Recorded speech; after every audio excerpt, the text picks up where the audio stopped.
Hi everybody, happy holidays. I wanted to tell you today I'm making beer bread.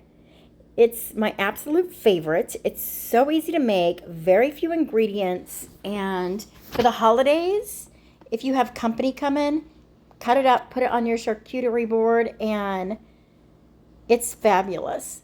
So you need a heat-proof bowl.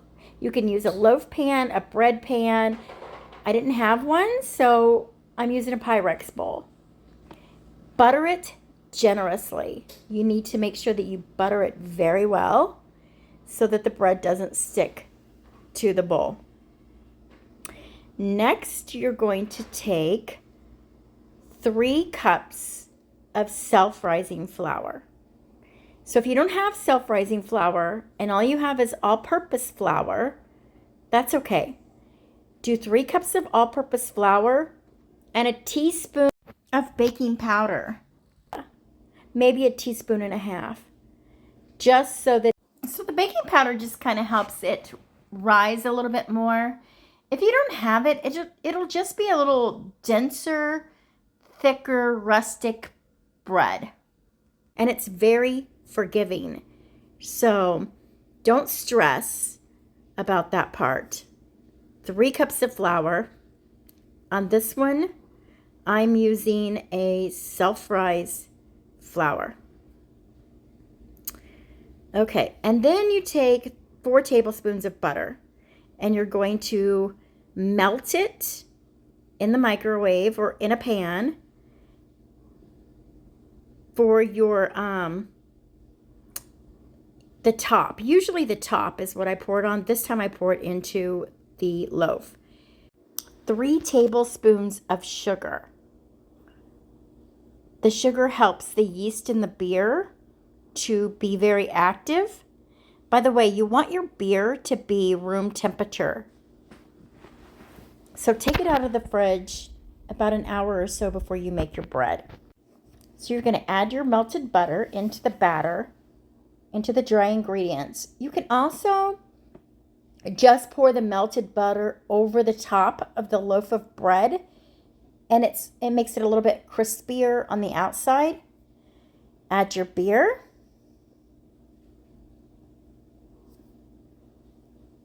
See how the yeast just starts being very active with the sugar?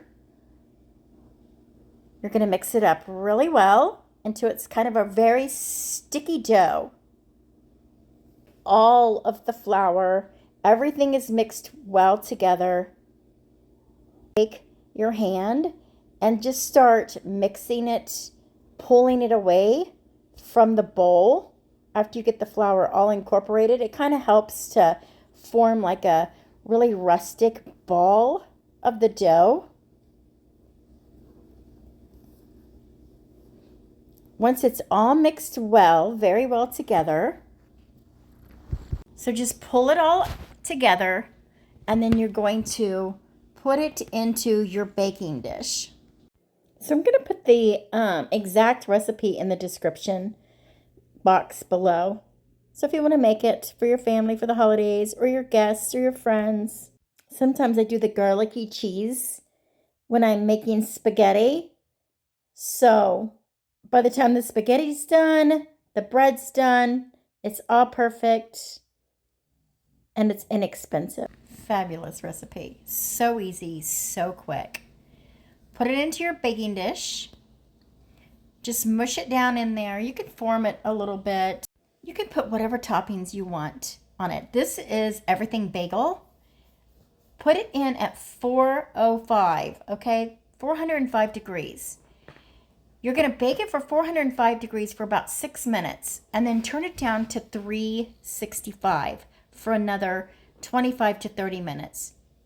And this is what it looks like when it comes out. It's so delicious. Love it. On this one, I put cheese and garlic in the bread. You can add anything you want in it. You could do ham and cheese. You could do whatever. This one, I just did it like a garlicky cheese bread. I poured a little bit of that garlic oil in and some garlic and mixed it in. And some cheese, and then I put cheese on top. delicious. Really delicious.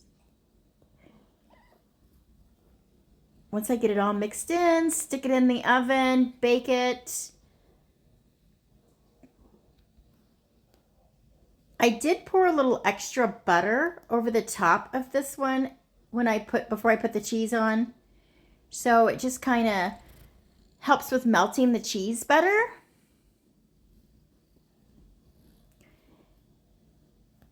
And there you have it. It's so easy, so cheap. You know, make a couple of loaves for your guest or for your Christmas Day dinner. You can put anything you want. I've done jalapeno and cheese. It was kind of like a jalapeno popper. I've put ham and cheese in it. Anything. So I want you to see how amazing the inside is. My dad came by, so I cut this in half for him to take half home with him. And the inside is so moist and just perfect.